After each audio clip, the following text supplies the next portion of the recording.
In 2003, a woman named Margaret Thompson was cleaning out her grandmother's attic in Charleston, South Carolina, preparing the house for sale after her grandmother's death at age 97, when she found a tin box hidden beneath floorboards that had been deliberately concealed behind old furniture and insulation. Inside the box was a single photograph, taken sometime in the 1920s based on the style and quality, showing a formal family portrait of approximately 20 people arranged on the steps of a grand plantation house. The photograph appeared unremarkable at first glance, just another old family photo from the early 20th century, until Margaret looked closely at the faces and realized something that would unravel 80 years of carefully maintained family mythology and reveal truths about her ancestry that previous generations had spent their entire lives hiding. The photograph showed both white and black family members posed together as relatives, with some individuals appearing in ways that made clear they were being acknowledged as part of the family rather than as servants, and with handwritten names on the back identifying relationships that contradicted everything Margaret had been told about her family history. Sexual violence and deliberate erasure of black ancestry. Hit that subscribe button right now, smash the notification bell, and drop your state in the comments below. This is Epoch of Fear, where we uncover the family secrets that history tried to bury. Margaret Thompson's grandmother, who had died leaving the hidden photograph, was named Eleanor Morrison, and she had been born in 1906 in rural South Carolina to a family that claimed descent from wealthy plantation owners who had supposedly lost everything in the Civil War. Eleanor had married in the Civil War. Eleanor had married in descent from wealthy plantation owners who had supposedly lost everything in the Civil War. Eleanor had married in the Civil War, 1920s, and had moved to Charleston, where she lived for the rest of her life, raising children and grandchildren while maintaining connections to the Morrison family's past through stories, heirlooms, and participation in heritage organizations that celebrated the Old South. The Morrison family narrative that Eleanor had passed down to her descendants was a classic lost cause story. Aristocratic ancestors who had owned a beautiful plantation called Riverside, who had treated their enslaved people humanely, who had fought honorably for the Confederacy, and who had been impoverished by the war but had maintained their dignity and their proud heritage despite losing their wealth. Eleanor had been a member of the United Daughters of the Confederacy, had displayed a Confederate flag in her home, and had told her children and grandchildren that their Morrison ancestry made them part of South Carolina's elite heritage. This narrative was comfortable and flattering, positioning the family as victims of Northern aggression rather than as beneficiaries and perpetrators of slavery, and allowing descendants to take pride in their ancestry without confronting its actual history. The photograph Margaret found hidden in Eleanor's attic contradicted this comfortable narrative in ways that were impossible to ignore or explain away. The image showed approximately 20 people arranged in formal poses on the steps and porch of a large house that Margaret recognized from other family photos as Riverside Plantation. But unlike other family photos that showed only white Morrisons posed in ways that emphasized their status and wealth, this photograph included multiple black individuals who were positioned and dressed in ways that suggested they were family members rather than servants. Several black women wearing nice dresses stood beside white Morrison family members in positions that indicated equal status rather than subordinate roles. Several children who appeared to be of mixed racial heritage were positioned with both black and white adults in ways that suggested complex family relationships. And most strikingly, the handwriting on the back of the photograph identified these individuals with names and relationships that made clear they were Morrisons, descendants of the same plantation-owning family that Eleanor had celebrated throughout her life. The photograph was dated 1923 based on notations on the back, and it appeared to document a family reunion that had brought together Morrison descendants from both the white and black branches of the family. A reunion that acknowledged relationships that would have been scandalous to admit publicly in 1920s South Carolina, and that contradicted everything Eleanor had said about her family having no black relatives. Margaret's initial response to finding the photograph was confusion and denial. The image was so different from everything she had been taught about her family that her first assumption was that there had been some mistake, that these were not actually Morrisons, or that the relationships indicated on the back were incorrect. But as she examined the photograph more carefully and compared it to other family photos and documents, the evidence became overwhelming that this was indeed a Morrison family photograph, and that the people identified as relatives were actually relatives. Some of the white individuals in the photo were people Margaret could identify from other family photos, including Eleanor herself as a teenager, and their presence confirmed that this was a genuine Morrison family gathering. Some of the black individuals in the photo resembled the white Morrisons in ways that suggested shared ancestry. With similar facial features and expressions that made familial connection obvious once you looked for it. And the names written on the back matched names that appeared in fragmentary family records and in stories that elderly relatives had occasionally mentioned before being told to stop talking about such things. The photograph was real, the relationships were real, and Margaret realized that her grandmother had hidden this image deliberately because it revealed truths about the Morrison family that contradicted the mythology Eleanor had spent her life maintaining. The decision about what to do with the photograph and the knowledge it contained was difficult and created conflicts within Margaret's family. Part of her wanted to hide the photo again, to maintain the comfortable fiction that her family had no black ancestors, and that the Morrison heritage was the pure white ancestry Eleanor had claimed. But Margaret was also a teacher and a history enthusiast who valued truth over comfortable mythology, and she recognized that the photograph represented historical evidence about slavery's legacy that was valuable beyond her personal family story. She decided to investigate further, to try to understand who the people in the photograph were, how they were related to the white Morrisons, and why this particular family gathering had occurred in 1923, when such mixing of races was socially taboo and often dangerous.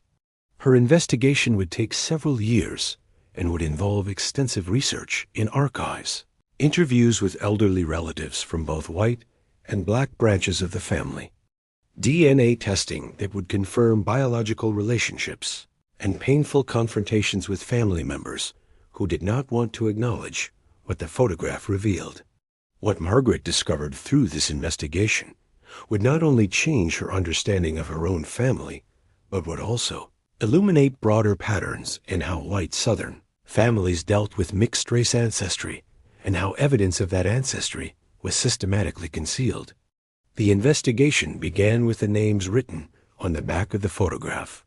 Eleanor's handwriting identified approximately 15 of the 20 people in the image, using first names and relationship terms that suggested she knew these people personally and knew how they were related to the family. On the white side, the names matched individuals that Margaret could trace through conventional genealogical research. Great-aunts and uncles, second cousins, people whose existence and relationships were documented in standard family records. But the black individuals were identified with names that did not appear in the white Morrison family's official genealogy, people whose existence had been erased from the family tree that Eleanor maintained and passed down. Margaret began searching for these names in other types of records, census records, property documents, church records, and importantly, in records maintained by black families who had their own genealogies that white families often did not know existed.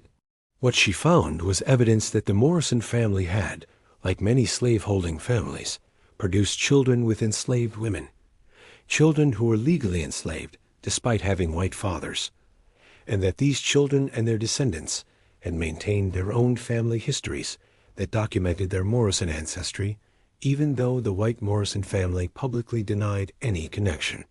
One of the most significant names on the photograph was a woman identified as Sarah Morrison Williams, who was shown standing prominently in the photo, wearing an elegant dress and positioned in a way that suggested she was a respected family elder. Margaret's research revealed that Sarah had been born in 1865, the same year slavery ended, to an enslaved woman named Lucy, who had been owned by James Morrison, Eleanor's grandfather. Sarah's parentage had never been officially recorded, but oral history in the Black Morrison-Williams family maintained that Sarah's father was James Morrison himself, making her a half-sister to Eleanor's father, and making Eleanor and Sarah first cousins once removed. Sarah had lived her entire life knowing she was a Morrison and maintaining connections with some members of the white Morrison family who privately acknowledged the relationship.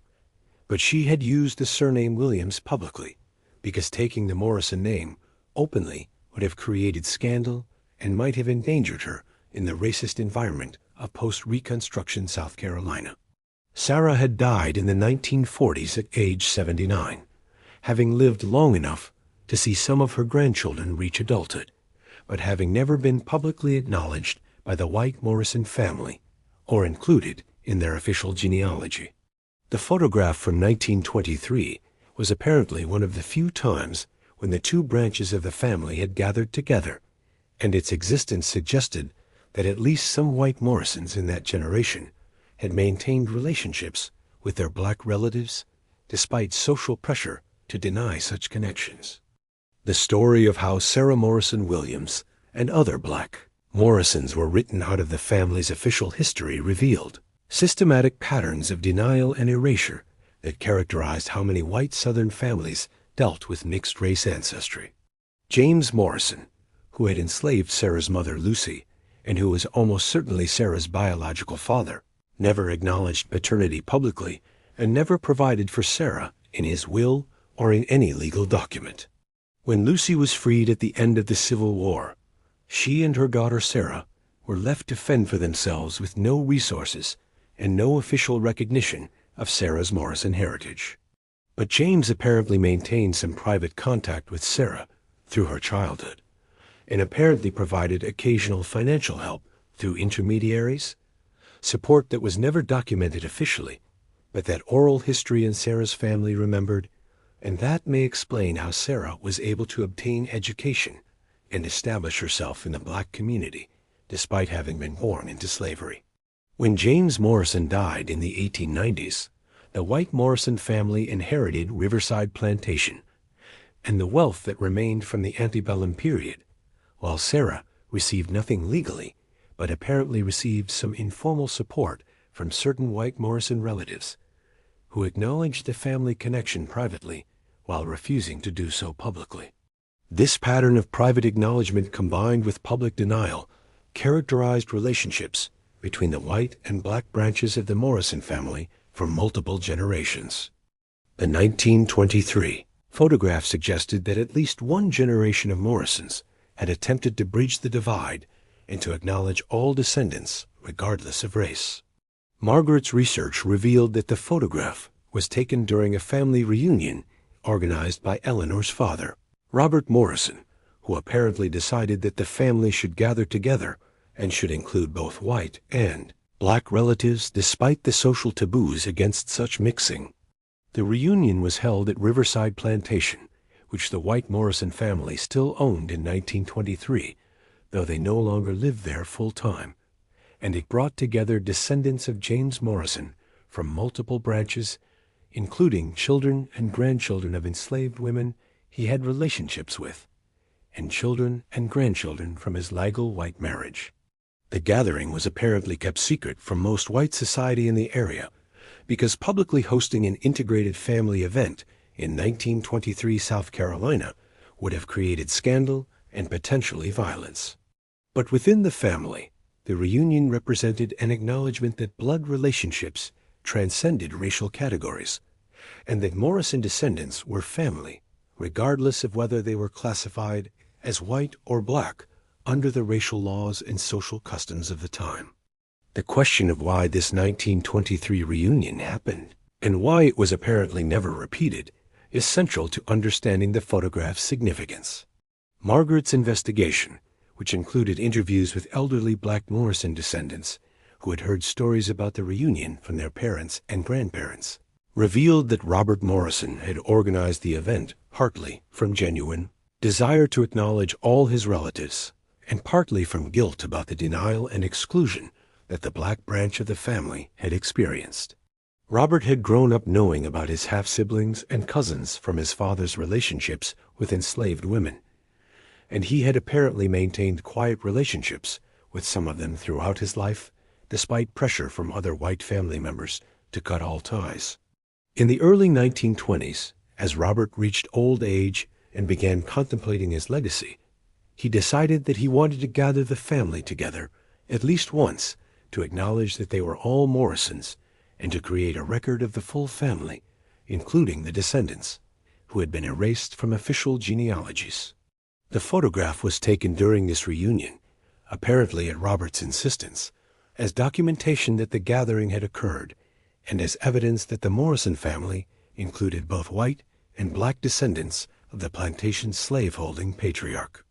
But Robert's gesture toward acknowledgement and inclusion was not supported by other white Morrison family members, and it did not lead to lasting recognition of the black branch of the family.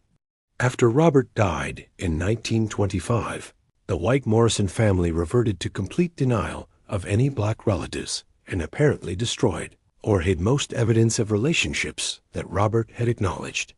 The photograph that Margaret found in Eleanor's attic was apparently one of very few copies that survived, hidden away by Eleanor, who had attended the 1923 reunion as a teenager, but who spent the rest of her life publicly denying that the event had occurred and maintaining the fiction that the Morrison family had no black members. Eleanor's decision to hide the photograph rather than destroy it suggested ambivalence. She could not bring herself to completely erase evidence of the reunion and of her black relatives, but she also could not acknowledge them publicly or include them in the family history she constructed for her children and grandchildren. The photograph remained hidden for 80 years, from the time Eleanor married in the late 1920s until her death in 2003, a secret she maintained throughout her life, even as she actively promoted lost cause mythology and claimed pure white Morrison ancestry. The investigation into the photograph led Margaret to contact living descendants of the black Morrison branch, people who knew they were related to the white Morrisons, but who had never been acknowledged by them.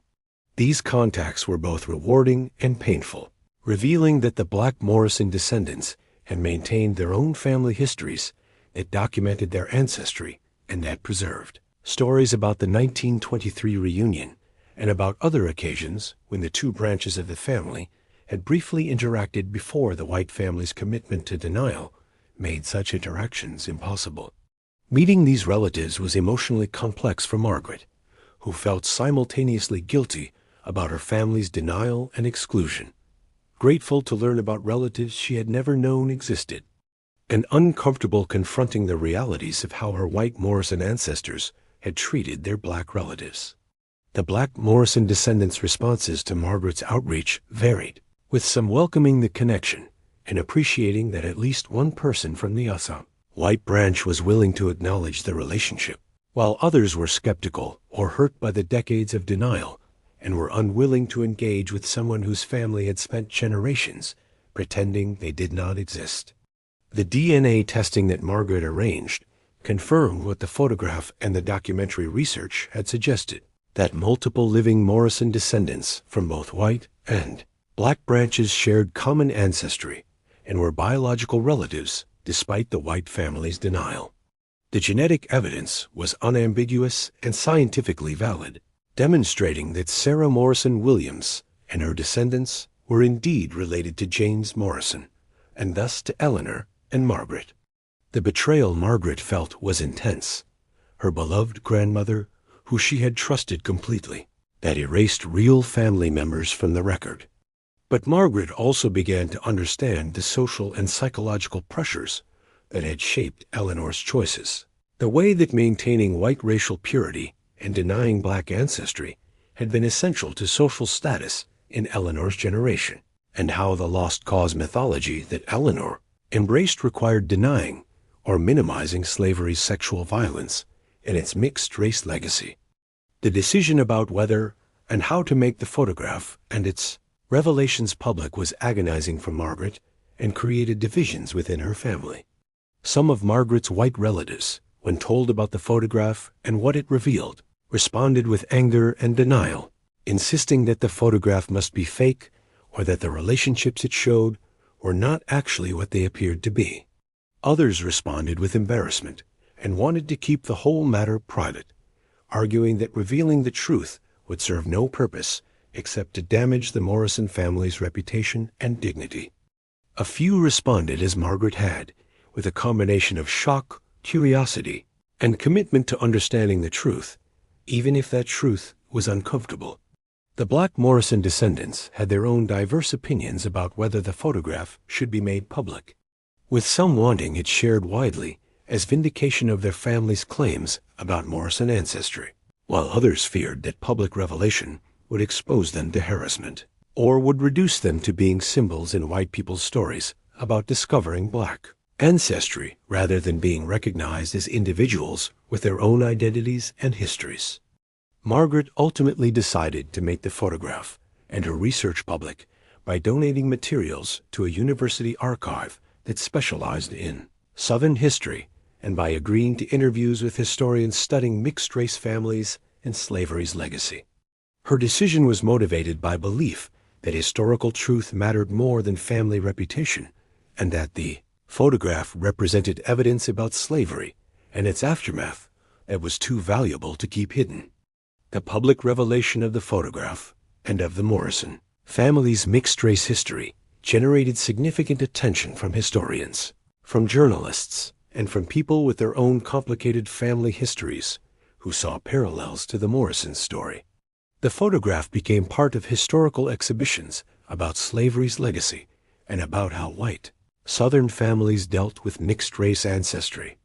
And the Morrison family story became a case study in how families construct and maintain historical narratives, how social pressure shapes which truths are acknowledged and which are hidden. Someone with courage decides that truth matters more than comfort.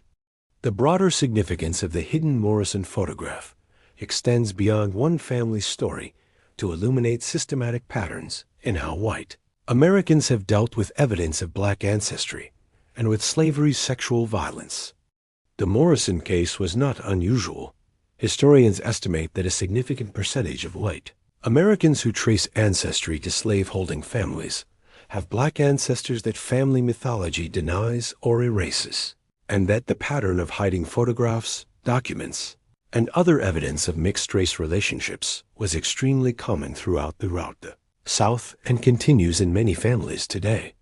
The motives for such concealment varied, but usually involved some combination of racism, desire to maintain white racial purity, shame about sexual violence against enslaved women, and social pressure from communities where acknowledging black ancestry could result in loss of status or even violence. The one-drop rule and other racial classification systems made it essential for families that wanted to be considered white to deny any black ancestry completely, creating powerful incentives to hide evidence and to maintain fictions about pure white bloodlines regardless of obvious evidence to the contrary. The photograph's revelation also forced confrontation with the violence that characterized slavery and that produced the mixed-race children that white families then denied and erased. Sarah Morrison Williams was conceived through what was almost certainly rape. Her mother, Lucy, was enslaved and owned by James Morrison, meaning that regardless of the specifics of their relationship, Lucy could not consent to contact with someone who legally owned her and could punish her or her children if she refused. The white Morrison family's denial of Sarah and other children born from such relationships was partly denial of this rape and of the systematic exploitation that occurred on plantations where white men had absolute power over enslaved women. Acknowledging Sarah as family would have required acknowledging that James Morrison had raped her mother, that he had profited from enslaving his own daughter, and that the plantation wealth the white Morrison family inherited was built partly on denying basic humanity to James's own children. This was too uncomfortable a truth to acknowledge, so instead the white family chose denial and erasure, pretending that Sarah and others like her did not exist and constructing lost cause mythology that portrayed slaveholders as honorable rather than as perpetrators of sexual violence against powerless women. The psychological impact on Margaret of discovering the hidden photograph and learning the true Morrison family history was profound and created a personal crisis about identity and heritage. She had grown up proud of her Morrison ancestry and had believed her grandmother's stories about aristocratic plantation owners and lost cause nobility. The photograph and the research it prompted revealed that this heritage was built on slavery. Margaret had to reconcile her love for her. These are not abstract historical questions, but are deeply personal struggles about identity, heritage, and family loyalty that many Americans face when they discover uncomfortable truths about their ancestry. The response from the white Morrison family members when the photograph became public knowledge ranged from acceptance to outright hostility. Others accused Margaret of betraying her family and damaging the Morrison name by making public what should have stayed private. Refusing to speak to someone who they saw as dishonoring their ancestors and their heritage, with different branches taking different positions on whether acknowledging. These divisions illustrated how difficult it is to change family narratives even when clear evidence contradicts those narratives, and how powerful the attachment to preferred versions of history can be, even when those versions require denying reality. The Black Morrison descendants' response to having their Morrison ancestry finally acknowledged by at least some members of the white family was also complex and varied. For some, the acknowledgement was healing and validating, confirmation that the stories their grandparents and great-grandparents had told about being Morrisons were true, and that they had every right to claim that heritage despite generations of denial from the white branch. For others, the acknowledgement came too late and felt inadequate given the decades of exclusion and denial that had preceded it, and how they had been harmed by the white family's denial. These varied responses reminded Margaret and others that revealing historical truth, while important, is not the same as healing historical wounds. What lessons should we learn from the Morrison photograph and from the 80 years it remained hidden? We should learn that many white Americans who claim pure white ancestry probably have black ancestors that family mythology erases, and that the photographs, documents, and stories that might reveal these connections are often hidden or destroyed to maintain fictions about racial purity. We should learn that slavery's legacy includes not just economic inequality and ongoing racism, but also the sexual violence that produced mixed-race children and the systematic denial of those children that was necessary to maintain racial hierarchies. We should learn that families construct and maintain historical narratives that serve their interests rather than serving truth, and that changing those narratives requires courage and willingness to accept social costs. We should learn that evidence of uncomfortable historical truths can survive in hidden places for generations, waiting to be discovered by someone who values honesty over mythology. And we should learn that acknowledging truth is necessary, but not sufficient. That real reckoning with difficult family history requires not just admission, but action. Not just discovery, but genuine relationship building across the racial divides that our ancestors created and maintained. Remember the Morrison photograph, hidden in Eleanor Morrison's attic for 80 years, showing a 1923 family reunion that brought together white and black Morrison descendants in a brief moment of acknowledgement that was never repeated. Remember Margaret Thompson, who found that photograph in 2003 and made the difficult choice to investigate what it revealed rather than hiding it again. Remember Sarah Morrison Williams, born enslaved in 1865 to a woman who was raped by her owner, who lived her life knowing she was a Morrison, but being denied public recognition, and whose presence in that 1923 photograph finally documented what her family had always known. Remember the lost decades of relationships that might have been. The black Morrison descendants who grew up knowing they had white cousins who denied their existence, and the white Morrison descendants who were lied to about their family history and denied the chance to know half their relatives. Remember that this story is not unique, but represents patterns that affected thousands of families and millions of Americans. And that many similar photographs and documents remain hidden in attics and archives, waiting to be discovered by someone willing to confront uncomfortable truths. What do you think about? Do you think Margaret was right to make the photograph public, despite the family division it created? And what responsibility do we have to seek out and acknowledge uncomfortable truths about our family histories, even when doing so creates conflict and challenges our preferred understanding of who we are? Leave your thoughts in the comments below. If the story of the hidden Morrison photograph challenged your understanding of how families construct and conceal history and demonstrated the importance of confronting rather than hiding uncomfortable truths about ancestry, hit that subscribe button for Epoch of Fear and smash the notification bell. We are committed to uncovering the photographs and documents hidden in attics and archives, to telling the stories that families tried to erase, and to ensuring that people like Sarah Morrison Williams, who were denied and excluded, are finally acknowledged and remembered. Share this video with someone who needs to understand that many American families have hidden truths about mixed-race ancestry, and that discovering those truths requires courage to challenge mythology and accept reality. The photograph was hidden for 80 years. Now it's revealed. Remember what it showed, and remember that truth matters more than comfortable fictions about pure white heritage and lost cause nobility. Every denied relative deserves to be acknowledged, and every family secret that conceals historical crimes deserves to be exposed. And remember that your own family might have similar secrets waiting to be discovered.